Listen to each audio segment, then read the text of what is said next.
damos comienzo a la primera lección del curso de terapeutas para biodescodificación. En este caso vamos a estar viendo la lección 1, que es Introducción a la biodescodificación y un poco de la historia de nuestro centro de formación. La descodificación trascendental o biodescodificación se populariza como biodescodificación en España alrededor de los años 60, 70 y teniendo muchísimo más auge en los últimos 10 o 15 años. Está basada en las 5 leyes del Dr. Rick Hammer o la nueva medicina germánica, y en este curso también tendremos en cuenta los estudios del Dr. Salomón Sejam, de Mark Flechet y de Anne Schustenberger. Es decir, que vamos a incorporar conceptos de varios de los profesionales que han tenido injerencia en lo que hoy llamamos biodescodificación o descodificación trascendental. En Latinoamérica se la conoce como biodescodificación, descodificación biológica o descodificación trascendental.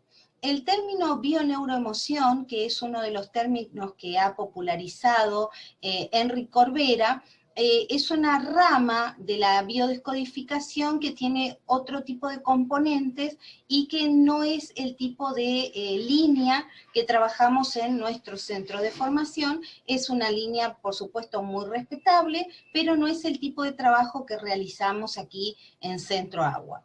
Este último, descodificación trascendental, es el término que trataremos en este curso, aunque todas las veces que hablemos vamos a hablar de biodescodificación, pero lo que nosotros debemos saber es que lo que estamos haciendo es un curso de descodificación trascendental. ¿Por qué no solo biodescodificación, si bien es correcto el término? Biodescodificación habla de descodificar la vida.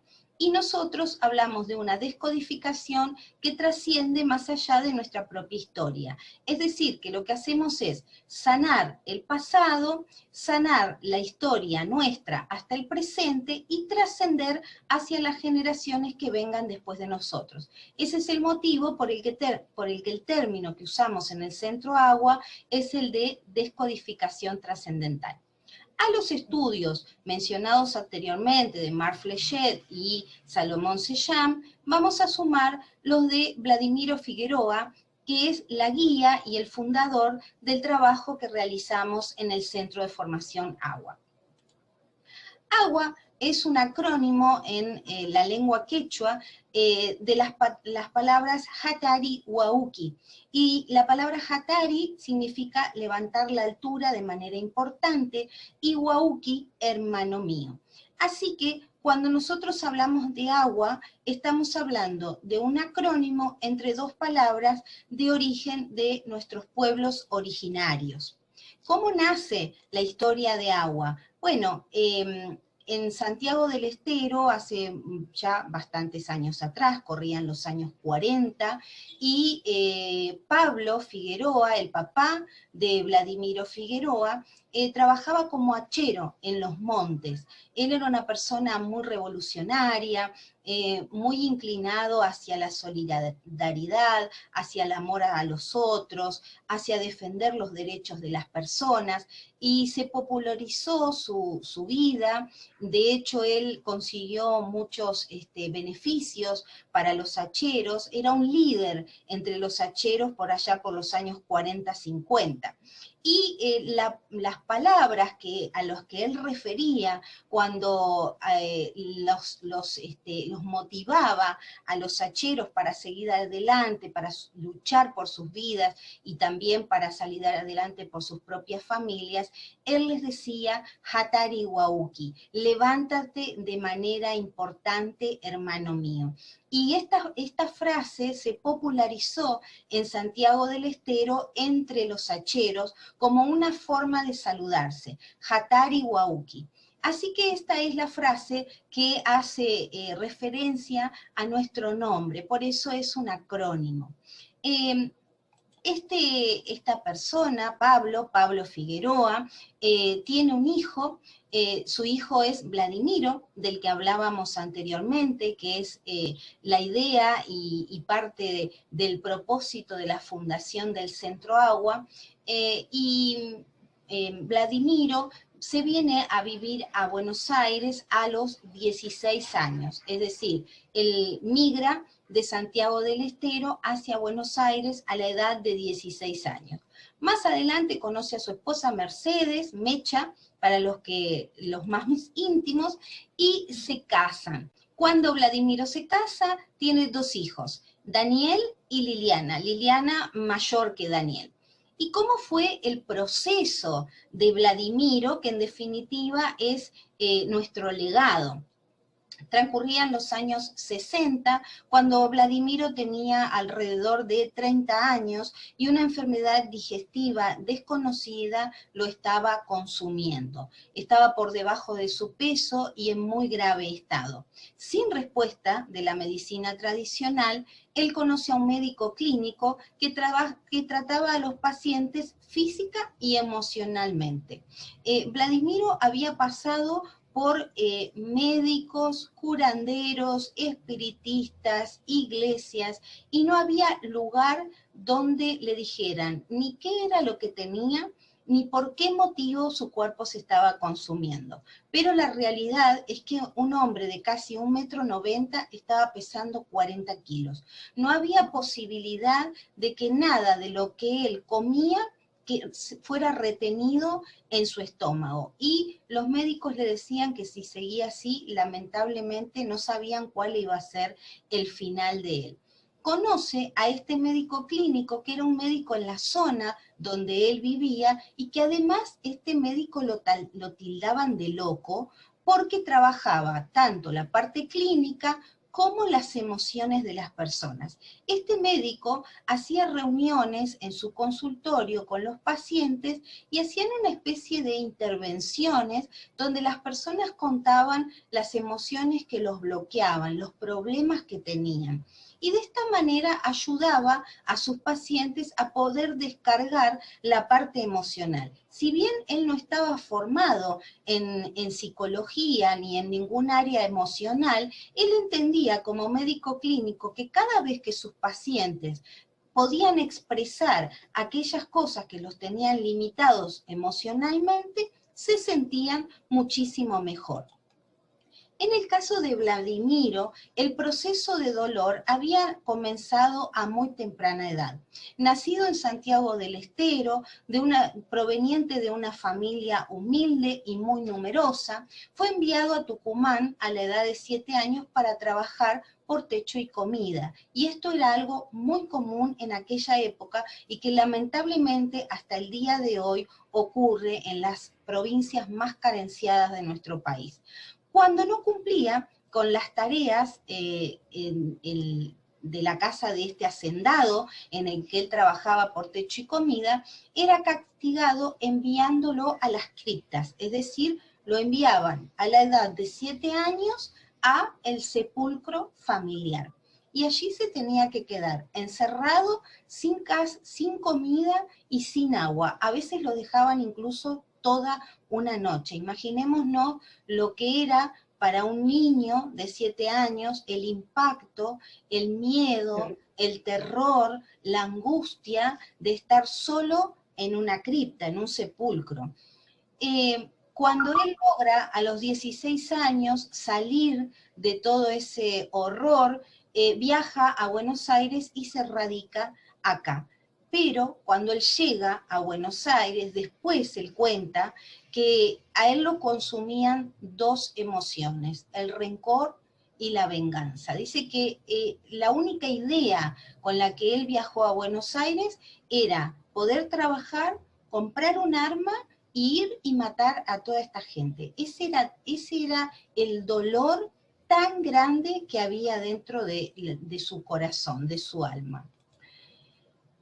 Cuando él comienza el tratamiento con este médico que mencionamos, él empieza a concientizar y a gestionar las emociones que lo habían enfermado. Él comprende que toda esa rabia, ese rencor, esa venganza, ese dolor, esa impotencia por todo lo que le había ocurrido, era lo que lo estaba enfermando. Logra perdonar a estas personas, hace todo un proceso para lograr perdonarlos, y a la edad de 38 años, cuando él logra perdonar a estas personas, después de haberse sanado de manera inmediata, porque el proceso de salud, después que él perdonó, fue muy rápido, él logró recuperar peso y comenzar a comer sin ningún tipo de inconvenientes, casi inmediatamente después de haber perdonado a todas estas personas. A los 38 años de edad inicia sus estudios de medicina en la UBA, siendo su vocación la genética. Él se ocupó especialmente de estudiar genetismo y todo lo que tenía que ver con la historia de las personas, con la herencia de las personas. Ese era su fuerte. El legado fue que dedicó el resto de su vida a la descodificación trascendental. Ayudó a cientos de personas a sanarse tanto física como emocionalmente. Algunas de esas personas todavía viven actualmente, son personas de edad avanzada y están completamente sanas. Fallece Vladimiro a la edad de avanzada edad en el año 2016, pero él fallece como un anciano lleno de días, habiendo cumplido su propósito en la vida. Y dejó su legado a su hijo Daniel y a su esposa Maja, que es quien te está hablando hoy, quienes continúan su trabajo y sus investigaciones hasta el día de hoy. Esta es nuestra historia. Este es Vladimiro, mi suegro, el papá de mi esposo, y esta foto es una foto casi de los últimos días antes de que él falleciera. Como podemos ver, era un anciano que estaba completamente bien de salud, y cuando él deja esta tierra y trasciende, lo hace dejando su legado y habiendo cumplido, él decía, yo me voy en paz porque cumplí mi propósito. Él sabía que ya le faltaba poco, y estas eran sus palabras, que él se iba en paz porque había cumplido su propósito. Y nosotros, una frase que nos gusta mucho, que está en la Biblia, dice: conocerás la verdad y la verdad te hará libre. Nosotros entendemos que cuando nosotros podemos concientizar la verdad de lo que nos pasa en nuestra vida, sea personal o sea la herencia emocional que traemos de nuestra familia, ese es el momento en que realmente podemos ser libres. Mientras ignoramos las emociones que nos están atando, nuestra vida no es completamente libre. Ahora, ¿qué es en definitiva la biodescodificación? ¿Cómo funciona y por qué se dice o decimos que es tan efectiva? Las células de nuestro cuerpo contienen información codificada que está comprobada de manera científica, es decir, la biodescodificación lo que tiene es que no es algo esotérico, como muchas veces se puede interpretar por desconocimiento, sino que la base de la biodescodificación es científica. Proviene de la herencia genética, esta información que tenemos guardada en nuestras células, de la herencia genética, del medio ambiente y de la vivencia personal. La información que contiene cada una de esas células provoca que se comporten de determinada manera y no de otra. Por diferentes circunstancias externas a la célula, los códigos se modifican, ocasionando lo que llamamos síntomas, comportamientos o enfermedades. La biodescodificación lo que hace es llegar al origen donde se produjo el conflicto desencadenante y lo desprograma de tal manera que se recobra el equilibrio y consecuentemente se recobra también la salud de la persona. ¿Por qué nos enfermamos? La gran pregunta. Una de las cuestiones que más afecta a una persona cuando está enferma físicamente son las emociones. Para la biodescodificación, síntoma o enfermedad son la respuesta eficiente del cerebro para gestionar una emoción que no ha sido resuelta. La manifestación nos permite observar e investigar lo que nos está ocurriendo para poder darle una solución. El terapeuta en biodescodificación acompaña a la persona en todo este proceso. La gran pregunta, ¿hay cura a través de la biodescodificación? Definitivamente hay testimonios de cura diseminados por todo el mundo. No es necesario ni siquiera investigar demasiado. Si nosotros ponemos biodescodificación, personas sanadas, van a aparecer en YouTube un montón de testimonios de personas que cuentan que una vez que han logrado sanar su emoción, la emoción que estaba bloqueada, han logrado casi de manera inmediata sanar la parte física. El problema es nuestro pensamiento limitante. El cuerpo humano no puede ser tratado como una máquina que se descompone. Ese es el antiguo formato de la medicina tradicional. Parecía que éramos pequeños relojes donde empezaba a fallar la maquinaria y había que cambiar algún repuesto. La mayor parte del conocimiento que tenemos de nosotros mismos está en el consciente, pero es lo que ignoramos de nuestro subconsciente, lo que influye de manera poderosa en nosotros y es lo que modifica nuestra función celular. Entonces, si el medio ambiente, las creencias y la herencia pueden modificar la función celular enfermando, ¿qué impide que de la misma manera podamos modificar esa célula sanándola? La realidad es que no hay límite. Así como la célula puede modificar su función enfermándose, también la puede cambiar sanándose. La conciencia y el gestionamiento de lo que sentimos y pensamos es la clave de la terapia de biodescodificación para recobrar la salud tan ansiada. ¿Es aplicable este tipo de terapia a los conflictos familiares? Definitivamente sí. A los conflictos familiares y a los conflictos, sea cual sea, siempre y cuando tenga que ver con relaciones interpersonales. El síntoma o la enfermedad parte de un conflicto emocional no resuelto. Es decir, cuando hay un conflicto emocional en mi vida, normalmente hay personas involucradas en ese conflicto, sea una vivencia personal actual o esté en la historia de mi clan, en la historia de mi familia. Pero lo que ocurre es que hay personas involucradas en esa bloqueada. La mayoría de estos conflictos están relacionados con personas. Decodificando el shock emocional original, se descodifica el conflicto interpersonal. ¿Qué es lo que ocurre en una sesión de biodescodificación? El objetivo que tiene el terapeuta en bio es acompañar a la persona en el proceso madurativo emocional.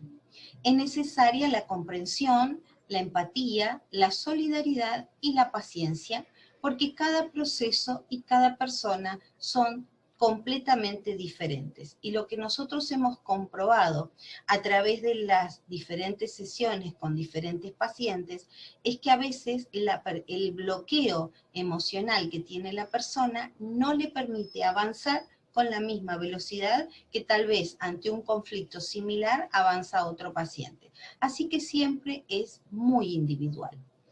Se intenta llegar a los lugares, al espacio, donde se produjo un dolor emocional que la persona no puede o no quiere enfrentar. El miedo, desconocimiento, mecanismos de defensa o racionalizar es lo que está impidiendo el bloqueo. Pueden haber otros motivos, pero básicamente el miedo, el desconocimiento y los mecanismos de defensa son lo que impiden que la persona pueda concientizar el conflicto que está teniendo. A veces, racionalizar el conflicto también es parte de estos esta falta de conciencia del conflicto. Cuando nosotros un conflicto que emocionalmente nos ha afectado lo racionalizamos, es decir, lo pensamos de manera tal que estamos justificando el conflicto, entonces tampoco podemos llegar a la emoción profunda que ha generado el bloqueo. Se lee, el terapeuta lo que hace es leer a la persona teniendo en cuenta los gestos y las actitudes. Y para esto vamos a utilizar algunas técnicas de la PNL o programación neurolingüística. Si bien este no es un curso donde vamos a dar PNL, pero sí vamos a tener una introducción para poder utilizar algunas técnicas y poder leer a la persona, especialmente la lectura corporal. La primera sesión se trabaja casi completamente de manera informativa, es decir, se toman los datos de la persona, la edad, si está casada, si tiene hijos, en definitiva, todas aquella información o aquellos datos que a nosotros nos van a servir para poder comenzar el trabajo. A continuación, en la segunda sesión normalmente se trabaja con algunas herramientas que permitan la apertura emocional. Algunas de las técnicas utilizadas son la relajación, la sofrología, la visualización, la creatividad terapéutica a cargo de cada biodescodificador, el dibujo consciente, los cuentos y las metáforas terapéuticas, elementos de la PNL, la hipnosis ericksoniana, la psicogenealogía, los septenios memorizados, los ciclos celulares biológicos memorizados y algunas herramientas que vamos a utilizar de manera integrativa.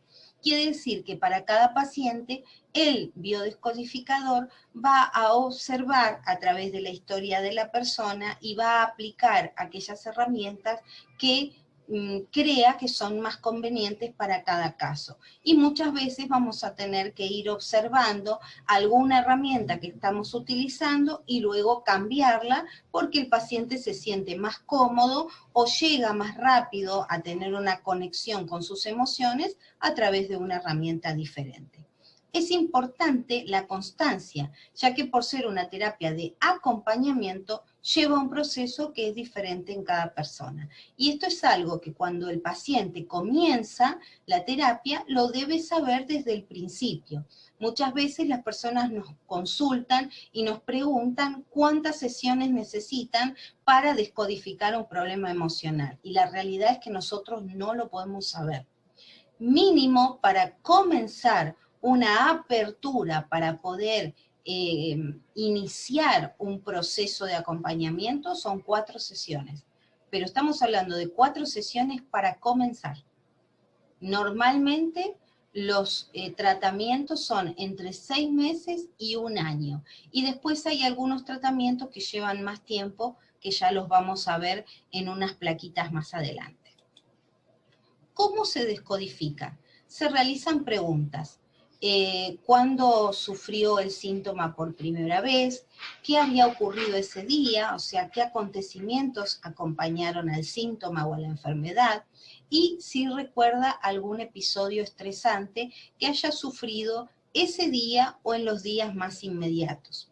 Se intenta que la persona logre expresar los sentimientos guardados, es decir, cuando nosotros comenzamos a preguntarle qué es lo que había ocurrido, por ejemplo, ese día, lo que intentamos es que la persona logre conectar con los hechos que en definitiva bloquean o desencadenan una enfermedad. Al identificar la emoción, el terapeuta decidirá qué herramienta terapéutica se adapta mejor para esta persona. El objetivo es liberar y desprogramar el conflicto. Una vez que se realiza la descodificación, el síntoma o la enfermedad ya no tienen razón de ser. Es decir, cuando nosotros logramos ir al punto de la historia donde se programa el conflicto y bloquea a la emoción, si nosotros llegamos a ese punto exacto, en el momento que se hace la desprogramación, por medio de cualquiera de estas técnicas de las que hablamos anteriormente, inmediatamente el cerebro ya no tiene necesidad de evacuar la emoción a través del órgano, porque ahora lo ha resuelto a través de la psiquis. Entonces, se desprograma, se desconecta el órgano de la emoción e inmediatamente la persona comienza a sentirse muchísimo mejor. Hay casos en los que la persona logra la desprogramación y aún así ha tenido que someterse, por ejemplo, a una intervención quirúrgica o a algún tipo de tratamiento tradicional. Y esto debe ser así, porque nosotros trabajamos con la emoción de la persona. Con el cuerpo trabaja el médico tradicional. Es decir, nosotros acompañamos el proceso de la enfermedad, del síntoma o del comportamiento. Mientras tanto, el médico especialista debe seguir con sus instrucciones y el paciente debe ser accesible a que el médico tradicional le dé un tratamiento y cumplirlo, porque nosotros lo que hacemos es acompañar. Es decir, la persona puede ir al médico tratante y sentirse bien durante un tiempo. Lo que nosotros hacemos es que a través de desbloquear la emoción, esta persona que se sana no vuelva a padecer la misma enfermedad recurrentemente años posteriores. ¿Por qué? Porque hemos desprogramado la emocionalidad que causaba la enfermedad o el síntoma. También existen las sesiones de mantenimiento. Cuando una persona ha terminado el proceso de desprogramación de los síntomas o las enfermedades por las que ha consultado, hay algunos casos en los que necesitamos hacer sesiones de mantenimiento. Los lapsos comienzan desde 15 días, es decir, lo normal es que biodescodificación se haga la terapia una vez por semana y lleva 60 minutos de sesión que incluye la charla, la introducción de algunos de los elementos de las herramientas y además un tiempo para meditación o relajación. En principio, mientras la persona está propiamente en el tratamiento, en el acompañamiento, es una vez por semana. Luego de los 6 meses o el año en que la persona ya ha logrado sentirse mejor y donde el médico le ha dado el alta, podemos tener lapsos al principio de 15 días, luego de un mes, luego de 2 meses, de 3 meses o de 6 meses. ¿Cuáles son los casos en que nosotros vamos a necesitar estas sesiones de mantenimiento? Específicamente para enfermedades como el cáncer o las enfermedades equivalentes al cáncer. Estas son diabetes, esclerosis múltiple, TEA, hipertensión, Parkinson, alergias, etc. ¿Por qué decimos que son enfermedades equivalentes al cáncer? No porque tengan el impacto sobre la vida de la persona físicamente, como puede ser el cáncer, sino porque el comportamiento de la enfermedad es similar o es paralelo al comportamiento que tienen las enfermedades, los tumores cancerosos. El objetivo es que los patrones de conducta no generen ciclos, dando lugar a una posible cronicidad, lo que nosotros llamamos en biodescodificación pista o raíl, y que los vamos a estar viendo un poco más adelante cuando veamos las 5 leyes del Dr. Hammer. Las sesiones de mantenimiento lo que hacen es que este tipo de enfermedades o de síntomas que son tan específicos y que causan un bloqueo emocional tan profundo en la vida de la persona, desde que la persona padece la enfermedad hasta que logra llegar a la terapia, normalmente pasa mucho tiempo y produce la enfermedad no desde el momento en que se descubre, es decir, no desde el momento en que la persona va al médico, sino previo al proceso en que la persona descubre la enfermedad o el médico descubre la enfermedad. Previo a eso, se desarrollan patrones de conducta que la persona está acostumbrado a vivir. Y esos patrones de conducta tienen que ser revertidos para que la enfermedad no se vuelva repetitiva o crónica. Son aquellos casos donde la persona sistemáticamente tiene crisis. Y eso justamente es lo que nosotros logramos que no ocurra a través de las sesiones de mantenimiento. Las pistas o RAIL son elementos que quedan guardados en la memoria de la persona del evento programante. Entonces, cuando la persona se ve en una situación similar a la del evento programante, aquel que bloqueó la emoción, se disparan este tipo de comportamientos y hacen que vuelva a tener toda la sintomatología. No significa que la persona se vuelva a enfermar, pero es necesario, a través de estas sesiones de mantenimiento, que la persona no vuelva a repetir los patrones de conducta, porque entonces está expensa a un nuevo bloqueo emocional a través de este elemento guardado en el recuerdo y que nuevamente se desarrolle la enfermedad. Este es un esquema básico de lógica biológica y lo vamos a poder utilizar, por supuesto, en nuestras consultas.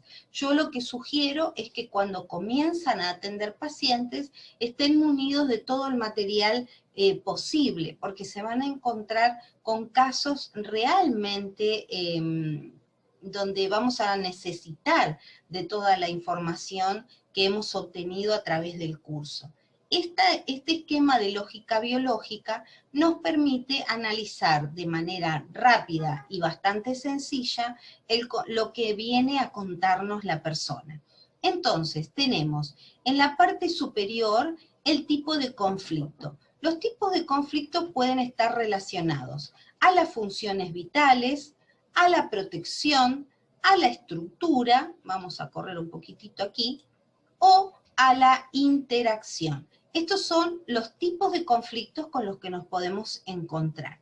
Y comprende lo siguiente. Por ejemplo, si hablamos de conflicto relativo a las funciones vitales, allí van a aparecer los conflictos relacionados a las necesidades básicas, como es alimentación, respiración, reproducción y desechos. Todos los conflictos que estén relacionados a los órganos que están en referencia a estas necesidades van a ser conflictos relativos a las funciones vitales. Relativos a la protección, comprenden los conflictos de salida al exterior y de seguridad. Los conflictos relativos a la estructura tienen que ver con conflictos de desplazamiento, de movimiento, de dirección y de desvalorización. Por ejemplo, trabajar en una herencia familiar, las migraciones de un país hacia el otro. Pueden aparecer enfermedades en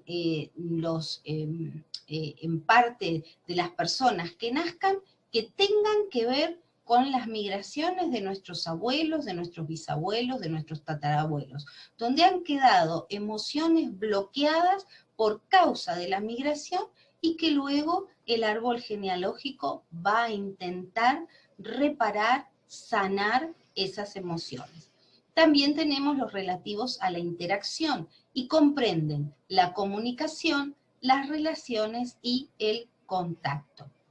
Por ejemplo, si hablamos de conflictos relacionados a las funciones vitales, lo que la persona puede expresar en consulta es: no puedo digerir esto, no me dejan respirar, no consigo mi alimento. Estas pueden ser algunas frases que nosotros vamos a escuchar en las personas. Y cada vez que hagan referencia a este tipo de frases, nosotros vamos a saber que estamos ante un conflicto en las funciones vitales. Ejemplo de protección. Tengo miedo a que me ataque o tengo miedo a que me agarre un ataque. Estoy totalmente indefenso, me siento desprotegido, me siento impotente ante esta situación. Estamos hablando de conflictos relativos a la protección. En cuanto a la estructura, he perdido mi casa, no puedo cambiar de idea, estoy obligado a obedecer, no puedo hacer otra cosa que lo que estoy haciendo, no quiero hacer lo que hago, pero me siento obligado a hacerlo. Entonces estamos hablando de conflictos de estructura, estructurales. Y en cuanto a la interacción, las expresiones pueden ser: no lo puedo ver más en relación, por ejemplo, a una persona, no soporto esta crítica o no me gusta que me critiquen, odio que me toquen o, por ejemplo, las personas que tienen cierta resistencia a que otro los roce, ¿sí? Entonces estamos hablando de conflictos de interacción. ¿Cuál es el tipo de tejido que afecta a cada uno de estos conflictos? Y que en definitiva es lo que nosotros queremos saber. En el caso del conflicto del tejido, nosotros vamos a estar remitiéndonos a los tejidos que se forman en el embrión, en la etapa embrionaria.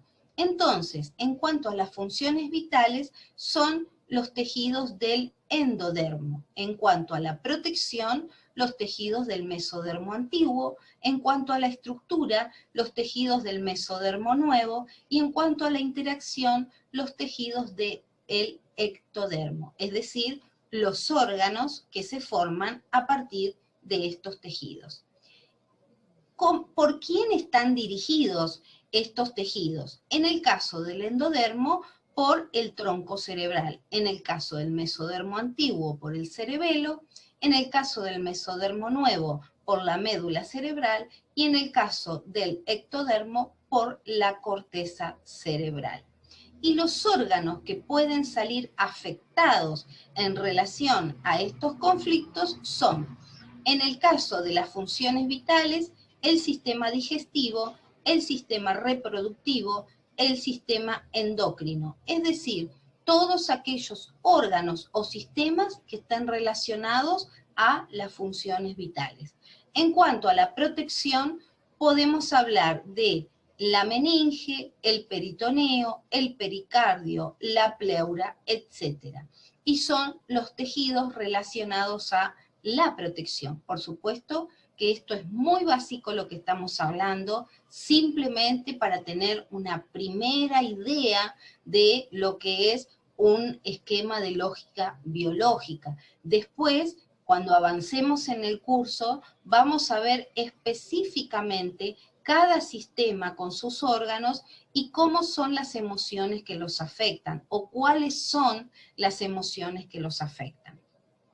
En el caso de la estructura, vamos a estar hablando de el corazón, las venas, las arterias, los huesos y los músculos, etc. Es decir, todos aquellos sistemas u órganos que estén relacionados directamente a la estructura. En este caso en particular, cuando hablamos de estructura, el que se lleva el premio mayor es el sistema osteomuscular, es decir, todo lo que tiene que ver con musculatura y óseo. ¿Por qué? Porque la estructura, en definitiva, de nuestro cuerpo, la base de la estructura de nuestro cuerpo son nuestros huesos, nuestros músculos, nuestros tendones. Es decir, que cuando hay un conflicto de estructura, generalmente hay hueso o musculatura afectado. En cambio, en caso de la interacción, vamos a tener los órganos de los sentidos, la piel, el cabello, las uñas, etc. Es decir, todos aquellos órganos que nosotros utilizamos para interactuar con los demás. Si bien sabemos que todo nuestro cuerpo interactúa, no es nuestro estómago, por ejemplo, el que acaricia a una persona, ¿sí? Entonces allí están los tejidos y los órganos afectados cuando hay un conflicto de interacción. Este esquema de lógica biológica nos sirve mucho tenerlo a mano a la hora de que viene un paciente que nos cuenta que viene a hacer biodescodificación, por ejemplo, porque tiene un problema en una cadera, la bursa inflamada en una cadera. Entonces nosotros, a través del órgano o el tejido afectado, que tiene que ver con corazón, vena, arteria, hueso, músculo, elevamos la vista hacia arriba y sabemos que estamos hablando de un conflicto relativo a la estructura. Entonces, ¿cuál es el tejido del que estamos hablando? El mesodermo nuevo, dirigido por la médula cerebral. Y normalmente, ¿qué tipo de comentarios vamos a escuchar de estas personas?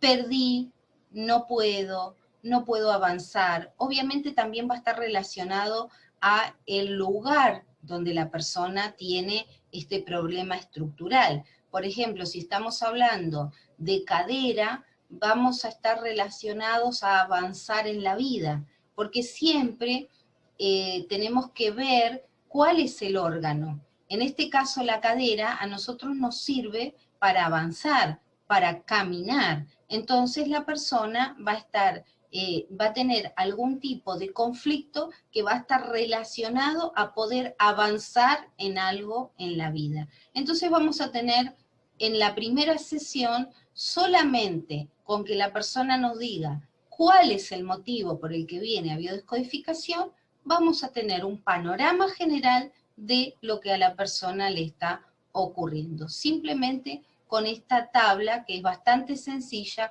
por supuesto muy básica. Cuando nosotros hablamos de biodescodificación, lo que decimos es que todo lo que nosotros hemos vivido es lo que en definitiva nos hace llegar hasta el lugar donde estamos. Entonces, siempre contamos esta historia cuando comenzamos con los cursos, de que caminaba un hombre por el campo y cuando ve colgando de un árbol una crisálida y observa cómo intenta por todos los medios y con mucha fuerza salir del capullo.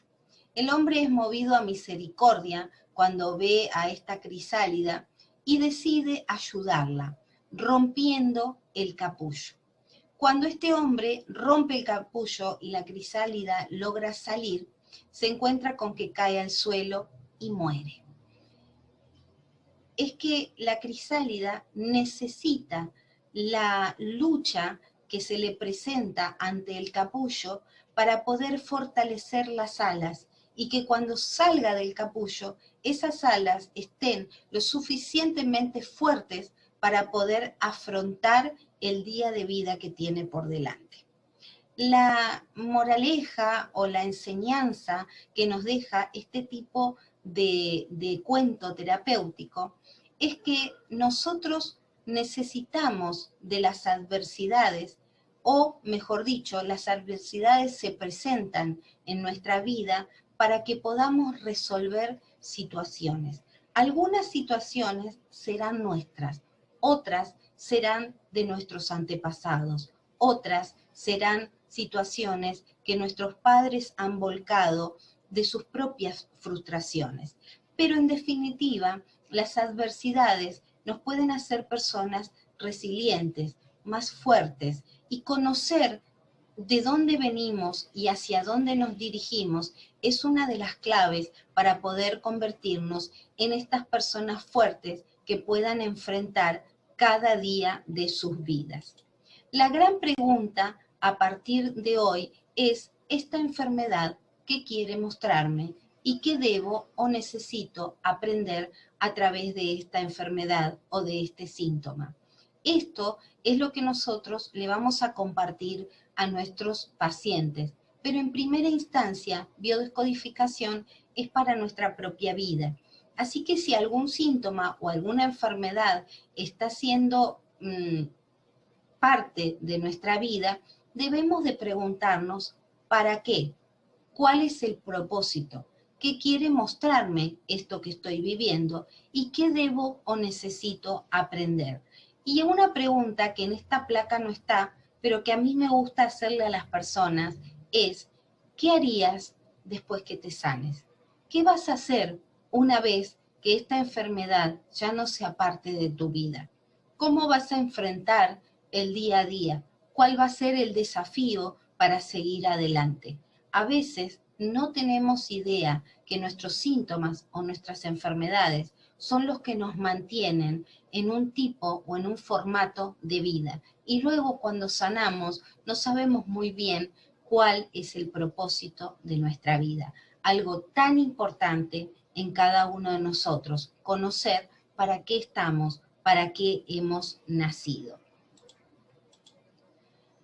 Que lo bueno, lo agradable y lo excelente te alcance y se multiplique. Esa es una de las frases que más utilizamos cuando cerramos una sesión con un paciente. De tal manera que la persona pueda quedar esta frase en su memoria para que pueda comprender que la vida de forma agradable desea que todo lo bueno llegue a su vida.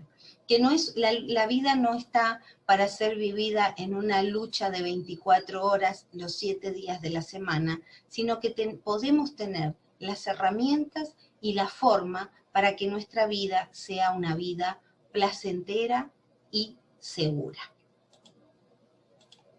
Esta es el final de la introducción del curso de terapeutas en biodescodificación y nos estaremos viendo en la próxima lección.